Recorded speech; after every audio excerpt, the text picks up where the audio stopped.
All right, welcome to Behind the Scenes, episode 2. As always, I'm Jared Perkins, and I am here with Dr. Caleb Mizzi. Caleb, how are you doing today? I am good. I'm looking forward to this interview, and I'm looking forward to chatting about some stuff that's going on in baseball. Yeah, we have an incredible interview with former Brewer Josh Lindblom, who now works in the front office with the Milwaukee Brewers. Just an incredible human being, and we'll really dive into his story here in a little bit. But we got to talk a little bit about baseball news. We have the All-Star game coming up. What are some of your expectations for the All-Star game? I keep seeing tweets of guys like Lindor and Wander Franco who didn't really make it, and other guys got picked over him. What are your thoughts on the All-Star game rosters and just the game coming up in Seattle?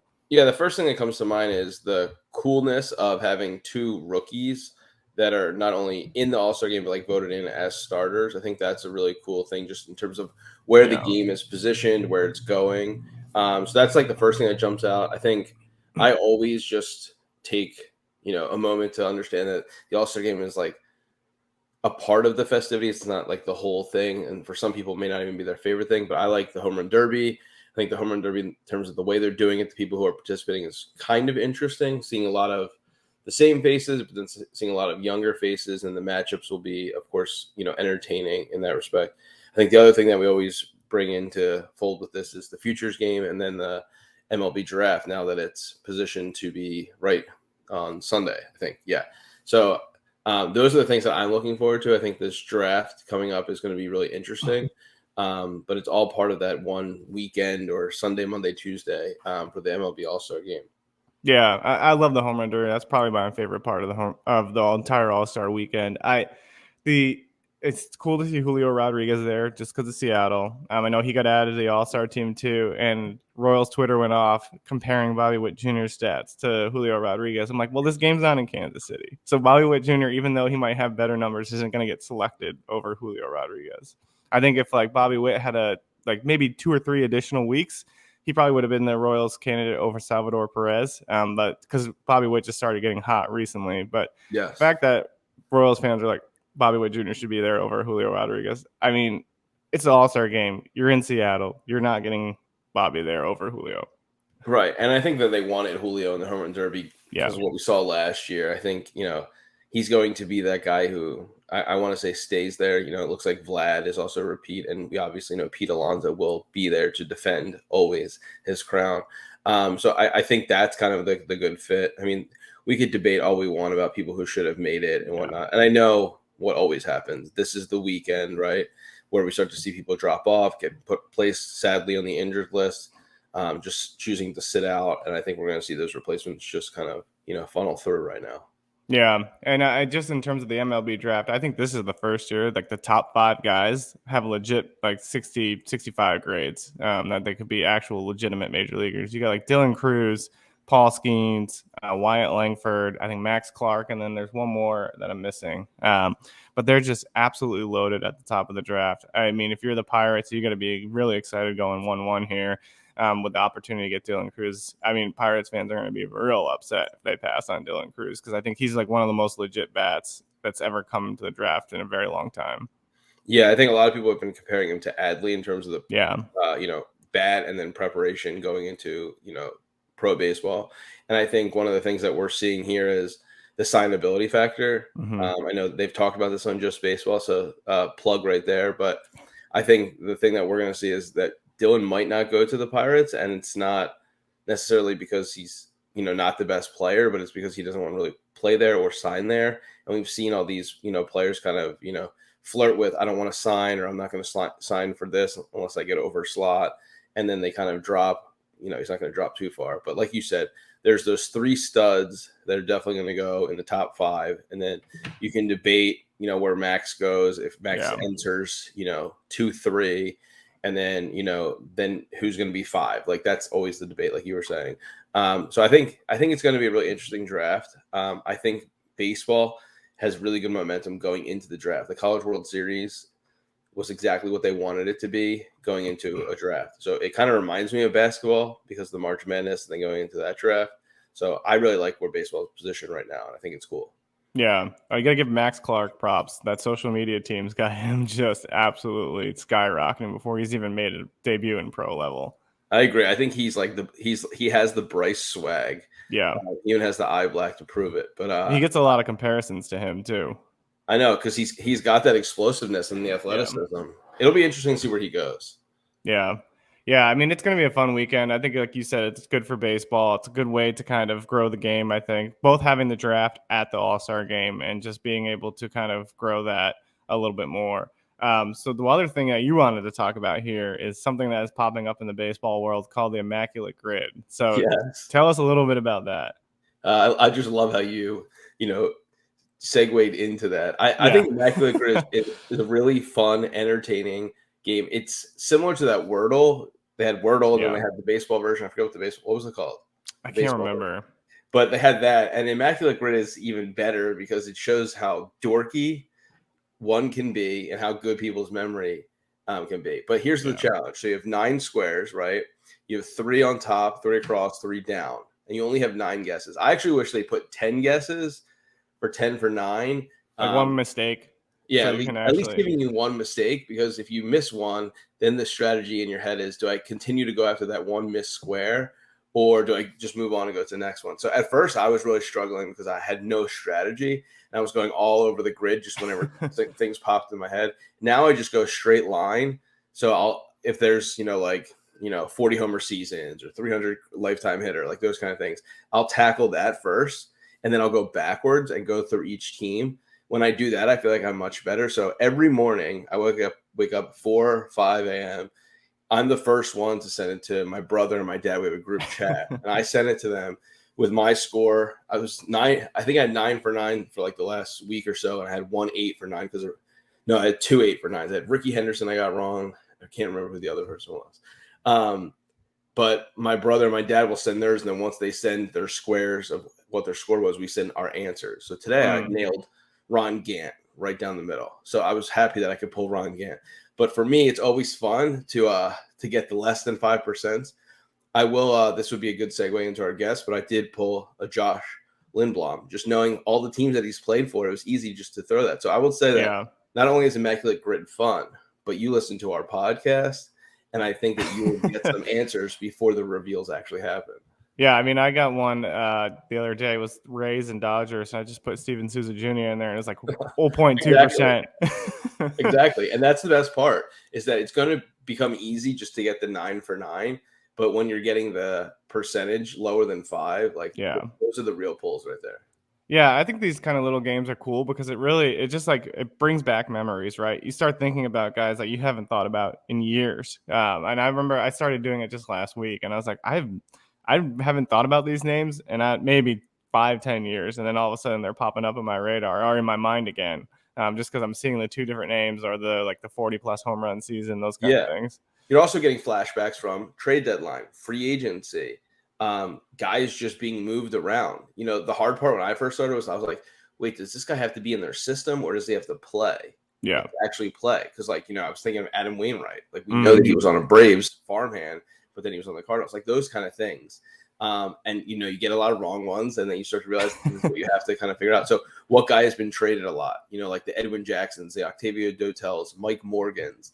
Those guys have been on several teams. I'm missing so many other relievers. But those guys have been in Fernando Rodney. Like they've been on so many other teams that like if you start with them, sometimes when you're having a blockage, you can just fill them in and it works. Yeah.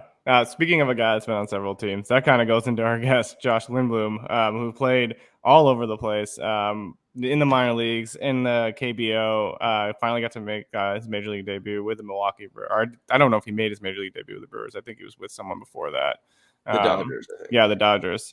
So this is just an incredible interview. To me, I think it's a good example of like carrying yourself as a good human being in person and not even realizing it and not knowing the impact you have on others. Because it seemed like Josh, for him, when we interviewed him, that he always like, I just did this because this is who I am.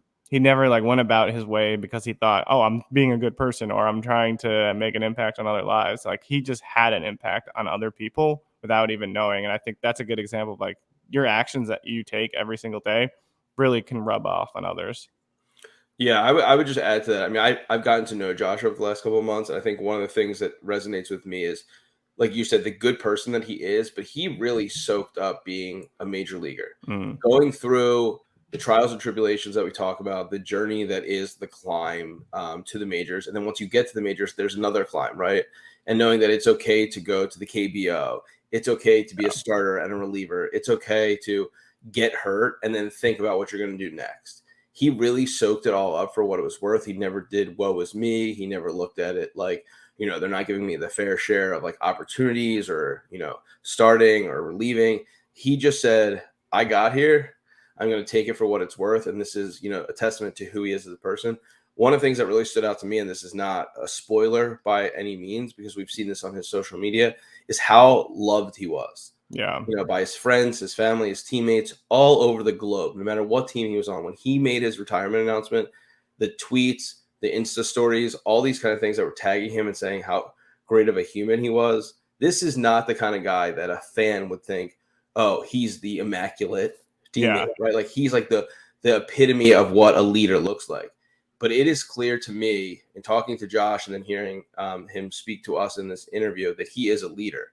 And he's a leader by example, and he's a leader by just carrying himself with the utmost respect for himself and then for everybody else. I think Yeah. we've seen that he just touches people in a different way because he wants to, have an impact when the game is over. And for him, he's now doing that in the front office. Yeah, I mean, I think it's incredible to hear what he's doing now to help mentor the AA and AAA players for the Milwaukee Brewers. We don't want to ruin too much of that interview for you, so let's get it right over to that interview with Josh Lindblom.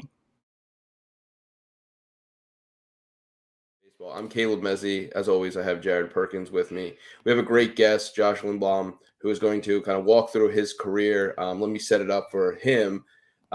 Obviously, you probably heard of Josh's name. He has been in the major leagues with the Dodgers, the Phillies, the Rangers, the Athletics, the Pirates, the Brewers, and has even played in the KBO League, which I know he'll detail in his story.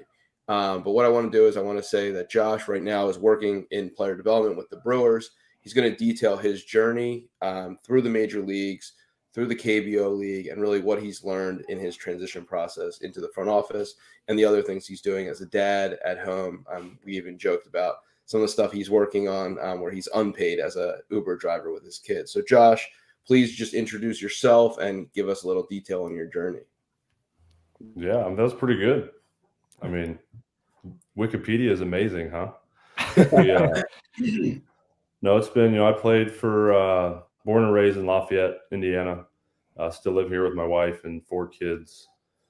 Played professional baseball for 15 seasons. And like you said, just in your introduction, I got to a point in my career where like I didn't know if everybody wanted me or nobody wanted me. And so maybe that's why there's so many different teams and countries and pit stops. But I mean, just an unbelievable journey. My wife and I, this offseason, when we were talking about retiring and what that next phase looks like, I remember telling her, I was like, all I ever wanted to do growing up was play Major League Baseball. And like, as an athlete, you always hear like, oh, you don't want to have any regrets. Like, you got to do everything you can every single day to make sure that you don't have regrets. And it was like, I did what I always wanted to do. We don't get to control what our careers look like, but the fact that I even had a career is amazing. So Yeah, I mean, one of the things that you and I have always talked about is you've been on several teams, but you've also met so many people, so many different teammates, so many different walks of life, different cultures. And then you had the chance to go to the KBO League, which I know you had a serious impact on those fans, those teams, the players that you played with there. And one of the things I want to kind of fast forward so that we can rewind later is you recently announced your retirement. The way you did it was very, classy and professional with just one statement of kind of like what you were echoing right there of how you and your wife talked about this going into retirement. But I don't even know what to call it, but the onslaught of positivity of your message that went out, people sharing how they felt, how you made them feel, the impact you left on them, not only as a baseball player, but as a person was crazy. I mean, it was just, I don't even know if you expected it or knew that it was coming. But can you talk to us about that process? And then we can go back. I'm sure Jared's going to have some questions about that too. Yeah, so I didn't even want to do it. I didn't want to say anything. I've always thought it was kind of like tacky. not tacky, but like it's It's who like really cheesy cares? and corny. Yeah. Yeah, like just sail off into the sunset. Like no one's gonna care. It's like, oh, I decided to retire. Let's throw up a post. So yeah, so I didn't want to do it, and my wife forced me. She was like, "You have to do it. Like you owe it to everybody that's been invested in your career over the since the time I was 8 years old. Like you owe it to those people to thank them in some way and acknowledge that." Um, and you're right. Like the amount of support that like came back from that was amazing, and it wasn't like random fans. The amount of support that was like visible on social media was amazing, but then the support that like nobody else even saw with people that had my phone number or texted me or called me or emailed me, like I think that was I don't know if surprising is the right word, but like I never thought that I did anything special. I never thought that I treated anyone over and above beyond what they deserve to be treated. Like I didn't think that I was like going out of my way to like make sure that people felt special. Um, it was just kind of like the way that I had been brought up. It was the way that coaches had instilled different values in me and priorities. And so to get that feedback on something that I didn't even think was that special was, it was really humbling to see the amount of impact that you're able to make in a career.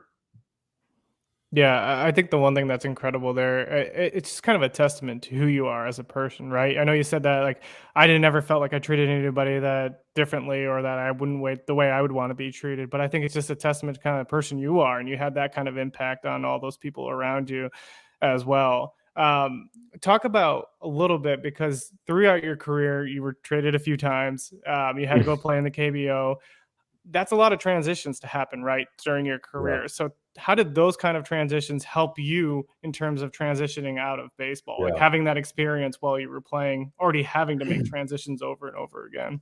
yeah, yeah. I think as athletes, whether it's baseball, football, basketball, whatever sport it is, Caleb and I have talked about this before, but like the only thing that you can prepare for and the only known in sports is that your career will end one day. Hmm. Like that is the only known fact in the athletic world.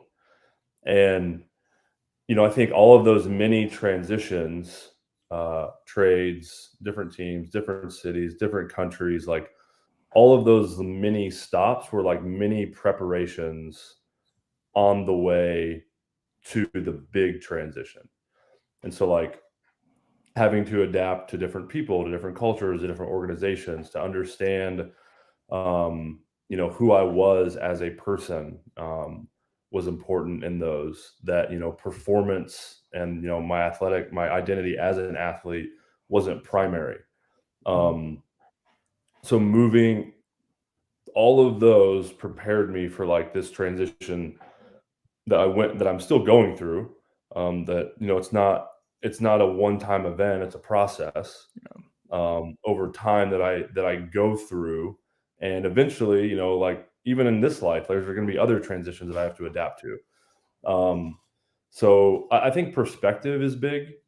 Like what there's like two responses. It's like you get traded, and it's like, oh, that organization doesn't know what they lost. I'm going to prove them wrong. Or there's like extreme sadness because I remember when I got traded from the Dodgers, I'm on the treadmill like doing my post game stuff. I'd gotten pulled from the game early, and I'm like in tears, like holding back tears because like this was the team that drafted me. All of my best friends were on this team, and now like you're getting ripped from this environment that you're so comfortable in. So yeah, but all of those, in saying that, all of those made me into the person that I am today, and then also prepared me for whatever is next. Yeah, I think that's incredible. And I kind of want to build on the perspective piece that you talked about. Just talk about how making those transitions, always kind of having to be the new guy, right, in the clubhouse, kind of change your perspective when other guys come in the clubhouse, or you're trying to kind of be a mentor for new guys who are kind of working their way into the locker room and then really develop those relationships with them. Yeah. This is something that I like really learned in Korea. The first question in Korea and vast majority of Asian countries that's asked is, how old are you? And so like age sets the hierarchy. And but it's flip-flopped where the younger player has to like introduce and acknowledge the older player. And so like I would never dream, when I was there, I was a little bit younger than most of the guys. I would never dream of walking into a clubhouse and not acknowledging like everybody that was older than me or like my managers. So you realize like how important communication is. Like we've all probably been in a situation where communication isn't very good, and like I walk by somebody and they don't acknowledge me, and like all of these alarm bells go off in my mind. And so when you think about being the new guy, like you're trying to fit in, you're in an unstable environment, you're in a new environment, and like all we're wanting is for somebody to say hi and to connect with. And so, bringing that back from Korea, that was really beneficial, I think, to building relationships with guys in the clubhouse, because you're able to connect with them immediately because that's what they're longing for. That's awesome. One of the things I mean, we keep talking about perspective. I think it's a good theme here, but I want to keep going back, and this, will dovetail with KBO, but not only getting traded, switching teams, switching cities, as you mentioned, you also went from starting pitcher to reliever back to starting pitcher. Like you had AAA to Major League Baseball to AAA, right? I'm sure there were other stints that I'm missing. You had MLB to KBO, back to MLB, right? And you saw this, and you were in AAA, I think this time last year, if I'm not mistaken. Yeah. So like, how does your perspective shift there? And then more importantly, on my emphasis of this question is, how has your identity changed from when you first came into the league to where you are right now? Yeah. Yeah. So there's a lot to unpack there. But I think the primary thing, so I'll answer your last question first on the identity piece. And so from the time that we are little, the first second that we step on a field, like there's this performance-based identity that's ingrained into us. And so it's like this never-ending hamster wheel where if I perform well, coach praises me, friends praise me, parents praise me, and I know I associate good performance with praise. And then the only way to stay on that is to perform well. And so like, as long as we're better than everybody, at a young age, it's like, if you're bigger than everyone, stronger. But when failure starts to creep in, what happens is that I fail, coach doesn't praise me, parents they'll tell me they love me, but it's not the same because I'm not performing well. And then the only way to hop back on that is to work harder and get better and perform well. And so, I mean, this is like from the time we're 6, 7, 8 years old, that like, and the timeline on kids, like I have a 9-year-old, an 8-year-old, a 6-year-old, and then we have a 2-year-old. But like, I see this timeline being moved up on kids, and I see like kids are not prepared to handle this type of stress that early in life. But it's ingrained from us in the time we're 8 years old. And then you just imagine by the time you're maybe 18 years old and you get drafted out, like that's a monster in the closet. And then you're 23 or 24, like big time monster under the bed. And breaking that cycle is so hard as an athlete. And that's why I think people coming alongside of you and recognizing like, all right, who are like the hardest question we have to answer is who are you? Like that is the hardest question. And like you just like, oh, like who are you? It's like, oh, I play baseball. Well, no, time out. That's what you do. That is a function of what you do. That's a function of Josh, but Josh is not baseball player. Josh is not dad. Josh is not husband. Those are all things that make up who I am, but it's not who I am as a person. So I think understanding, and it's like, failure, it stinks, but it's kind of like the best separator of that. And so like in professional baseball, there are a lot of business decisions that are made. And usually we think most of those decisions are personal. And so like I really learned how to separate and like step back and try to look objectively at like, okay, why is this decision being made? Like maybe like 99.9% of the time it has nothing to do with who I am as a person. And there's some other factor that's playing into that. And so the performance-based identity is so prevalent among athletes. And then the second piece of that is the perspective piece. I got really, really good at recognizing like I show up and I do my job and I check the box and then I'm done. And then I show up the next day and do it again. You have to be really, really, I said objective earlier, but like you just have to be really, really adamant about like, this is a job. These are the things that I have to do. And everything else is kind of just like superfluous. Like it just doesn't matter. One of the things I want to add to that is one of my favorite categories, which is hobbies. I always say hobbies are undefeated because anytime you have a hobby, it only makes you better in terms of your mental health, kind of that delineation of this is a job and this is my life. Now, I know that you have kids, so it's hard to find hobbies, but there is something that you probably have. And I know that, we've talked about a few things that help you to understand that that is a job. And there's other things I want to do to keep my sanity, to make me happy, to find either, gratitude or appreciation in something else. So can you just talk about that relationship between identity, maybe perspective, and hobbies, and how you incorporate them as part of your life? Unpaid Uber driving is a great hobby. Say that again? Unpaid Uber driving is a great hobby. That's all it can be because it can't be a job.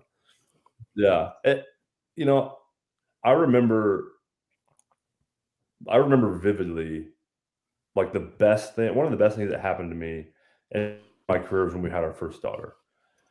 And like you talk about like that clear delineation between, and my wife always held me to this, like it didn't matter how well I pitched. She's like, there's a poopy diaper, go get it. Like I don't care if you're 7 shutout, like diapers need to be changed, bottles need to be given, bedtimes are coming. But when we had our daughter, I remember this. I had a bad game. I got home, and obviously she's a month old, but like she didn't care. Even when she was like 1, 2, 3, and it got really bad when our son started to understand the game when he was like 4, and I would show up and he'd be like, "Daddy, why didn't you pitch well?" So like then the lines started to get blurred a little bit. But like when I showed up after the game, like I was dad. And so that really, really helped me be like, there's work Josh, and then there's, home Josh. And so that for me was probably like a key in recognizing like, hey, I need stuff like away from the field that doesn't, so that like baseball is not all consuming, because it can consume guys mentally. Like you go home, a guy that I had played with last year, Jonathan Davis, his wife, I don't know if you've ever seen this, his wife on Instagram, she'll like take videos of him like in grocery stores, like practicing his swing and stuff. And they're like hilarious, but like it can consume you like anywhere. He's in the dairy section, like practicing a home run. Crushing egg. Yeah, crushing an egg. But the hobby thing, golf is one of them. I like to read, so reading is one of them. We've talked about walking a lot. Like walking helps me clear my head, but just having like something that gets your mind off of what goes on in the field. Because I mean, I'm there for 8 hours a day, and I've only got so much mental energy in my battery tank. And if I use all that up before I get to the field, like I'm toast. I can't focus on what I need to do.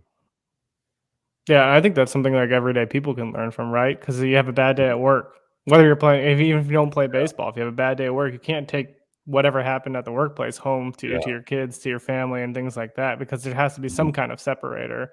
Yeah. Um, I And think and that's add, you know, to add to cool. that, like sometimes those hobbies, like it's almost like the things that we think are going to drain us actually fill us up. Yeah, Yeah, they And it's like, re-energize. oh, I gotta go play 4 hours of golf. Like usually my tee time's at 7 a.m. I got 4 hours. I got 18 holes. It's like I'm gonna be drained. But you get done, and you're like, man, I'm glad that I did that. Like there's so many things in my life where I'm like, ugh, like I don't want to do this. But then I Yeah. get done, and I'm like, I'm good. I'm golden. That's a great point. I remember like years ago going through therapy, and I told the therapist once that reading is the most mindful activity you can do. And he was like, "What do you mean? Can Mhm. you frame that differently?" Because that's what therapists always say. Can you reframe things? And I said, if you're not mindful of where your attention is, you will read the same sentence over and over again. So Oh yeah. because you're mindful and paying attention, you can actually get past each sentence, paragraph, page, Mhm. chapter. Like it's almost like the activity does it itself in the Yeah. mindfulness game. I think Yeah. that's why sometimes you need that break. You need to be, mindful where your attention's being paid right now, and that can re-energize you. Mhm. Yeah, for sure. Yeah, I remember I used to read. Well, used to, yeah, well, used to. I don't play anymore. But I used to read before my starts because I felt like that was a good warm up for me to like have to focus on small Yeah, details. I love yeah. it. We interviewed Tyson Ross, and he talked about how he would go to art museums on the off days he Mhm. didn't pitch because they helped him Yeah, like focus on something else. And he's like, I yeah. could go see these incredible works of art, learn about them, spend hours in a Mhm. museum on a road trip, go experience something new. And he was like, my brain was completely shut off from baseball. Yeah. Yep. Yeah, 100%. Yeah, that stuff's so important. Yeah. So Um, talk to us about your role now, how you're transitioning into that, how you're helping players and doing all that stuff. And then I think Jared will probably Yeah. hit us with his final great question. Yeah, I'm still trying to figure it out. No, I'm kidding. No, actually I am. I think in this trend, like moving in, like as a player, like you want to conquer the world. It's like, well, I'm going to come in and I'm going to change all this stuff, and this is going to be different, and that's going to be different. Um, but like, I think one of the coolest things of stepping on this side is it's really cool to see how good people are at their jobs. Mm. And like all of our coaches, our front office people, like it's really awesome to see them work and then learn from that.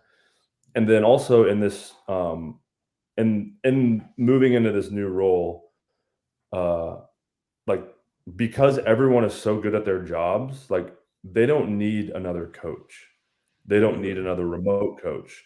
And so this process has actually not been a process of figuring out what it is I need to do, but it's been a process of figuring out what I don't need to do. And it's through the elimination of those things that I'm actually able to find and carve out like how I can help. Um, But so like my role currently, like primarily focus on upper level minor league, so double A, triple A, using my experience, you know, knowledge, expertise, I guess you'd call it, just to help these guys. You to go back to the transitions, uh, uh, all these mini transitions, guys moving from double A to triple A or triple A to double A or major leagues to triple A or triple A, back. I've done that. Mhm. How do you deal with failure? How do you deal? So kind of, I don't want to say that I'm an extension of like performance psychology because I'm not trained to be, a sports psychologist, but like there is an aspect of the mental side of the game, just through the experience that I think has been helpful. And then they have me doing some like other draft stuff. So doing some draft scouting reports on guys, uh, really low level stuff. They don't trust me yet. I mean, I that's That's things with what's incredibly awesome because oftentimes when people are looking for help, they just want someone to talk to who's been through something Oh yeah. similar, right? Have that Yeah. chance to like have a sounding board, someone who can Mhm. provide some advice or just be there to listen. And they know what you've Yep. been through and that. And so having you there in that role is going to be just huge for some of those Yeah. guys. My thing is, as a player, you always feel like everybody's talking about you, but Mm, nobody's ever talking to you. And yeah. so, like, obviously, organizationally, like, you know, there are certain like players can't know everything. Like there are certain things that like players just can't know because of logistics or whatever it might be. But knowing that there are things that players can know and then helping them with that.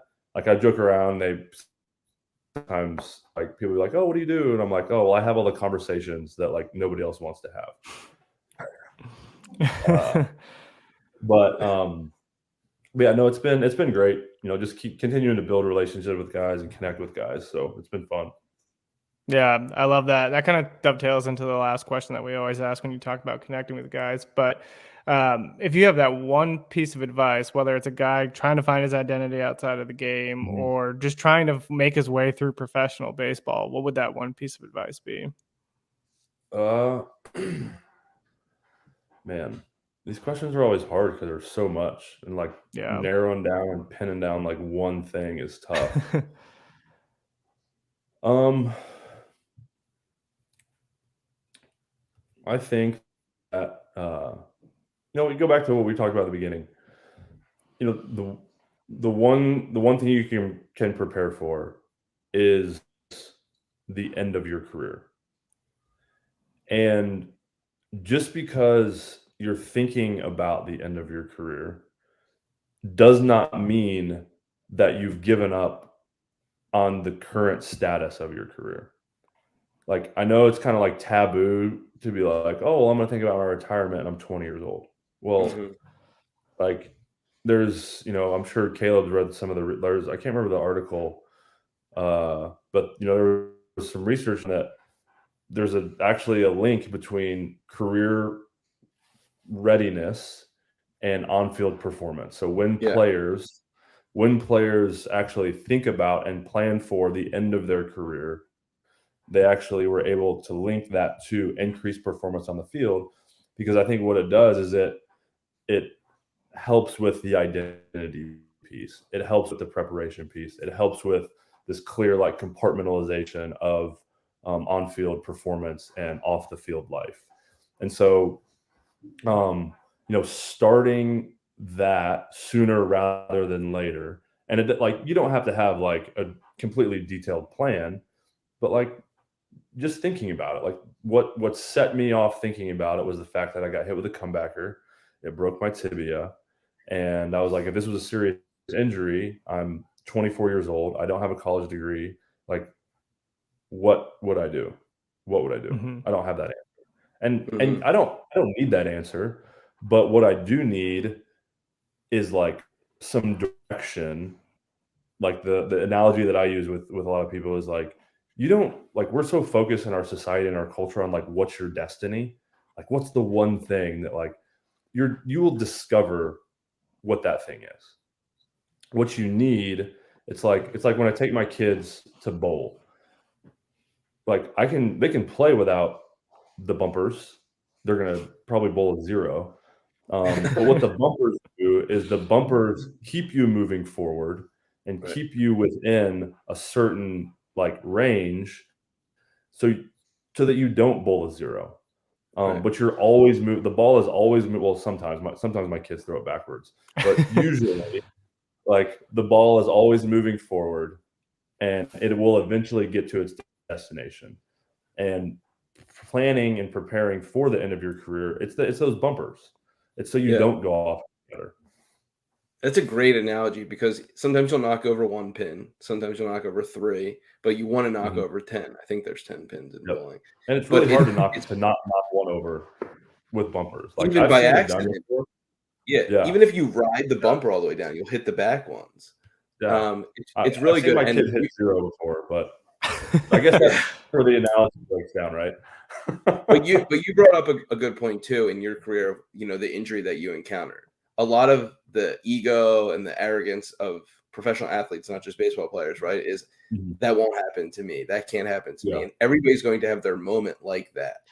And it's what you do in that moment that kind of sets you up for, the success. But, we've said this on like every single podcast, that there is no singular event. It's this process. And what the research you're talking about is the research is in career planning.